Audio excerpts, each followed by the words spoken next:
L'audience de confirmation des charges dans l'affaire Le Procureur contre Laurent Gbagbo devant la Cour pénale internationale doit débuter le mardi 19 février 2013. La Cour pénale internationale est la première Cour pénale internationale permanente créée par traité pour contribuer à mettre fin à l'impunité des auteurs des crimes les plus graves qui touchent la communauté internationale, à savoir le génocide, les crimes contre l'humanité et les crimes de guerre.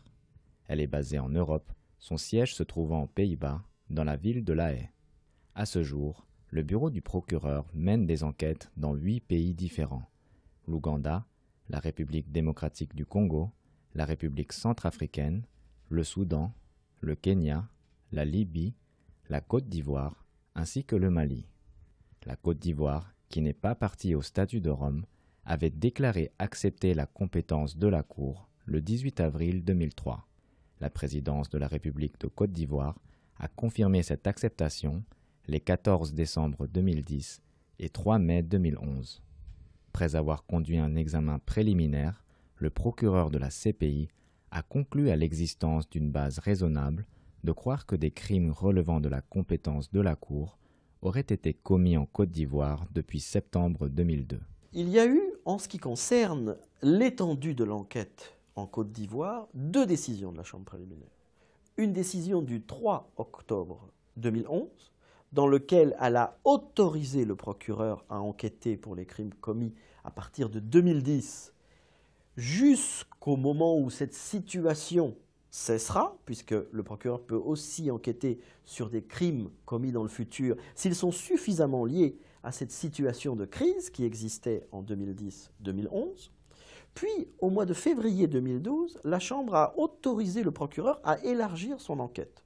Maintenant, le procureur peut enquêter à partir du mois de septembre 2002, pour les crimes commis à partir de septembre 2002 et jusqu'à 2010, et même après, mais ça c'est la décision du 3 octobre 2011.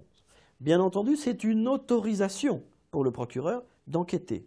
Il lui revient de décider où il veut enquêter, jusqu'à quand il veut enquêter et quelles sont les affaires qu'il veut présenter devant la Chambre préliminaire. Dans le cadre de la situation en Côte d'Ivoire, les juges de la Chambre préliminaire ont délivré un premier mandat d'arrêt contre l'ancien président Laurent Gbagbo. M. Gbagbo a été remis à la Cour le 29 novembre 2011 par les autorités ivoiriennes et a été transféré au quartier pénitentiaire de la CPI. L'audience de première comparution de Laurent Gbagbo s'est tenue le 5 décembre 2011 devant la Chambre préliminaire. Au cours de cette audience, les juges se sont assurés que le suspect soit bien informé des crimes qui lui sont reprochés et des droits que lui reconnaît le statut de Rome. Les juges de la Chambre préliminaire prennent les décisions pendant la phase précédant l'ouverture du procès. Cela inclut les décisions sur l'émission de mandat d'arrêt ou encore les décisions de confirmer ou non les charges contre une personne suspectée d'avoir commis des crimes relevant de la compétence de la Cour. Les juges de la Chambre préliminaire s'assurent également que l'enquête respecte les droits de la défense et protège en outre les droits et intérêts des victimes et des témoins. L'audience de confirmation des charges est la dernière étape de la phase préliminaire de la procédure devant la Cour pénale internationale. Elle n'est ni un procès, ni un mini-procès. Il s'agit d'une audience plus courte qu'un procès et qui ne devra pas durer plus de 2 semaines. À la suite de cette audience, les juges de la CPI décideront si le procureur détient des éléments de preuve suffisants pour renvoyer ou non l'affaire en phase de procès. Dans l'affaire Laurent Gbagbo, 30 jours avant l'audience de confirmation des charges, le bureau du procureur a remis à la Chambre et à la défense le document contenant les charges et la liste des éléments de preuve sur lesquels il entend se fonder pour demander la confirmation des charges contre M. Gbagbo. La défense, 15 jours avant l'audience de confirmation des charges, a à son tour communiqué à la Chambre et au procureur les preuves qu'elle entend utiliser lors de l'audience. Durant cette audience publique, le procureur et la défense présenteront leurs arguments devant les juges de la Chambre préliminaire 1 de la CPI. Les victimes pourront également présenter leurs vues et préoccupations par le biais de leurs représentants légaux.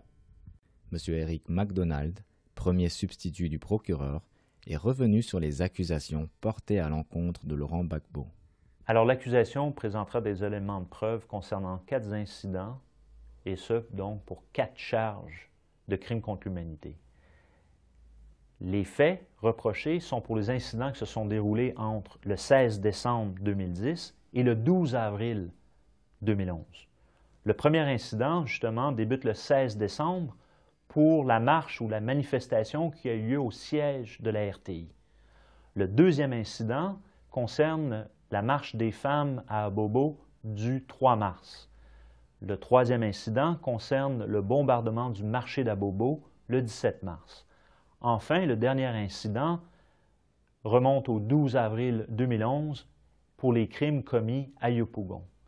Les 4 charges qui sont retenues en ce moment sont meurtre, viol et violence sexuelle, acte inhumain et enfin persécution.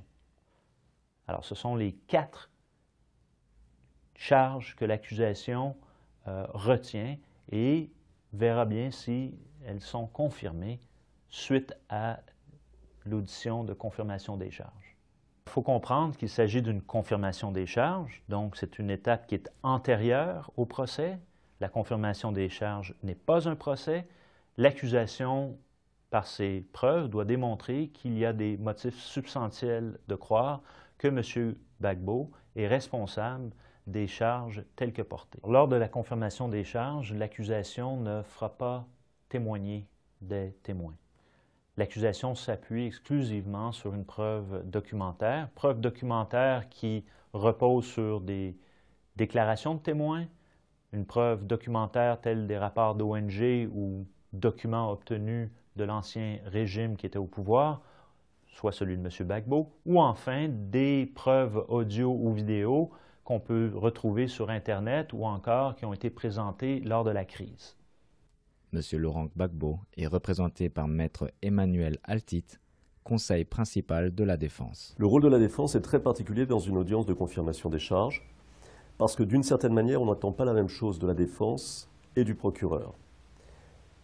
Lors de cette audience, c'est surtout au procureur qu'il appartient de montrer que sa preuve est solide et qu'il dispose de suffisamment d'éléments pour ensuite pouvoir aller au procès, pouvoir initier une procédure contre quelqu'un, pouvoir l'accuser. Nous sommes donc à une étape qui est très en amont du procès, finalement. Alors, dans ce cadre-là, le rôle de la défense, c'est surtout de pointer les insuffisances de la preuve du procureur. Et d'abord, de pointer les faiblesses de l'enquête. Et puis, de pointer la faiblesse de la preuve en elle-même, c'est-à-dire les témoignages dont il dispose, les éléments documentaires qu'il veut déposer, de montrer que finalement tout cela n'est pas solide, de façon à souligner que ces accusations elles-mêmes reposent sur du vent, autant que faire se peut naturellement. Mais c'est cela l'idée. L'idée, encore une fois, c'est de pointer les insuffisances, les faiblesses, les manques du travail qu'a pu fournir le procureur pour constituer son dossier, de souligner la faiblesse du dossier à charge. Pendant l'audience de confirmation des charges, naturellement, nous allons discuter la teneur de la preuve du procureur. Nous allons aller en profondeur dans la preuve du procureur parce que nous disposons des éléments qui nous permettent de le faire. Nous allons montrer toutes les insuffisances de cette preuve. Mais nous allons conforter cette analyse en produisant nous-mêmes des documents. Nous avons aujourd'hui même transmis au procureur un certain nombre de documents qui viendront conforter, étayer nos arguments.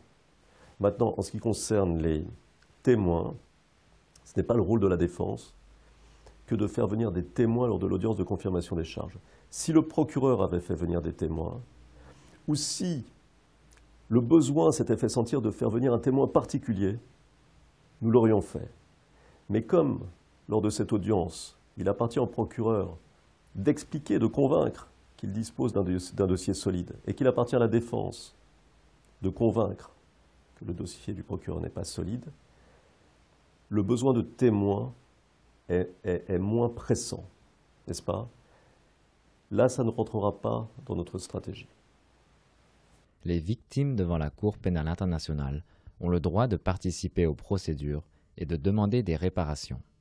Cela signifie que les victimes peuvent non seulement déposer en tant que témoins, mais également présenter leurs vues et préoccupations à tous les stades de la procédure par le biais de leurs représentants légaux. Dans cette affaire, 199 victimes sont représentées par le Bureau du Conseil public pour les victimes, qui a été désigné par les juges comme représentant légal commun. Dans l'affaire Gbagbo, lors de l'audience de confirmation de charge, les avocats des victimes vont siéger dans la salle d'audience. Ils vont écouter aux éléments de preuve qui vont être présentés à l'encontre de M. Gbagbo par le procureur. Ils vont également écouter les éléments de preuve de la défense à l'encontre de ce que dit le bureau du procureur. Et ils auront la possibilité d'intervenir sur toute question de fait ou de droit qui affectera les intérêts personnels des victimes lors de l'audience de confirmation de charge. Les avocats des victimes sont donc là pour faire comprendre aux juges le point de vue des victimes sur ce que s'est passé, puisque les victimes sont les personnes qui ont souffert en premier des événements post-électoraux de 2010. Ils ont donc un intérêt très clair et très précis dans la procédure. Elles souhaitent que leur histoire soit connue et que justice soit rendue afin que les crimes qui ont été commis ne se répètent plus dans l'avenir. C'est à l'issue de l'audience de confirmation des charges que les juges de la chambre préliminaire rendront leur décision. L'audience dure en général quelques jours. Ce sont la présentation orale des différents arguments des parties et des victimes. Une fois que l'audience est close, en règle générale, la Chambre donne un certain nombre de semaines, d'abord aux procureurs et aux victimes pour présenter leurs observations écrites finales, puis à la défense pour présenter ses observations écrites finales. Une fois que ce laps de temps est fini et que la défense a présenté ses observations, commence à courir un délai de 60 jours. Ce délai est prévu au règlement de la Cour, il est impératif pour la Chambre préliminaire. La Chambre préliminaire doit rendre sa décision 60 jours après les dernières observations présentées par la défense. La Chambre a, conformément à l'article 61, paragraphe 7 du statut, différentes options. Elle peut d'abord confirmer les charges, si elle estime qu'il y a des motifs substantiels de croire que les charges telles que présentées par le procureur peuvent être prouvées, ont été suffisamment prouvées, et que donc on va renvoyer M. Gbagbo pour ses charges en procès. Si il n'y a pas de motif substantiel de croire que les crimes ont été commis, parce que le procureur n'a pas présenté suffisamment de preuves, à ce moment-là, ces charges ne seront pas confirmées et la procédure s'arrête là. Autrement dit, il n'y aura pas de procès. Il est toujours possible pour le procureur, c'est l'article 61, paragraphe 8, de présenter des preuves additionnelles par la suite. Mais ça veut dire que pendant ce temps, M. Gbagbo, puisque les charges ne seraient pas confirmées, M. Gbagbo serait libéré. C'est ce qui s'est passé dans l'affaire Mbarushimana il y a quelques mois. Maintenant, il peut y avoir aussi une confirmation partielle. Certaines charges peuvent être confirmées, d'autres charges ne seraient pas confirmées. Ça, c'est aussi possible. À ce moment-là, le procès n'aurait lieu que sur les charges telles que confirmées par la Chambre préliminaire, puisque le cadre factuel du procès est fixé par la Chambre préliminaire. La Chambre de première instance ne peut rien modifier aux charges telles que confirmées par la Chambre préliminaire. Il y a une autre option, c'est que la Chambre estime que les charges telles que présentées par le procureur révèlent un crime différent. À ce moment-là, la Chambre renvoie au procureur en lui disant « j'estime que ce que vous m'avez présenté constitue un crime différent ». C'est au procureur à présenter un nouveau document contenant les charges pour que la défense puisse répondre et ensuite la Chambre prendra une décision. Dernière option, la Chambre peut estimer, notamment sur certaines charges, que le procureur n'a pas suffisamment enquêté, que les preuves ne sont pas suffisantes. Et elle peut renvoyer à ce moment-là l'affaire au procureur pour qu'il continue sur son enquête et elle peut lui fixer un délai pour ça, pour qu'il revienne avec des preuves supplémentaires. Si les charges sont confirmées, l'affaire sera envoyée devant une chambre de première instance, également composée de 3 juges. Le cas échéant, les juges consulteraient alors le bureau du procureur, la défense et les représentants légaux des victimes et adopteraient toutes procédures utiles à la conduite équitable et diligente de l'instance.